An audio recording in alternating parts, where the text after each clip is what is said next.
බලමු කොහොමද කුඹුරු සාර්ථකව පරාගණය කරන්න කියලා. මේ තියෙන විශේෂය අපි කියනවා මෙලඩි F1 කියලා. මුලින්ම පරාගණයේදී අපි මුලින්ම ගැහණු සහ පිරිමි මල් වෙන වෙනම අඳුර ගන්න ඕනේ. මේ තියෙන්නේ පිරිමි මල්.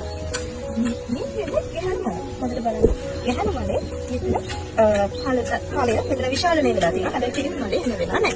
අපි මුලින්ම කරන්න ඕනේ පරාගණයට සුදුසු වේලාවක් තෝරා ගන්න ඕනේ.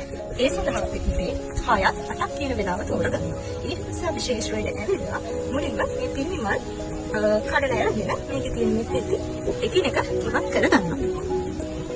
මෙන්න මේ විදිහට. ඊට පස්සේ මෙන්න මේ පරාග ගැහණු මලේ මේ විදිහට හොඳින් කවරන්න ඕනේ. එතකොට අපිට එක පිරිමි මලකින් මේ වගේ ගැහණු මල් 3ක් පරාගණය කරන්න පුළුවන්.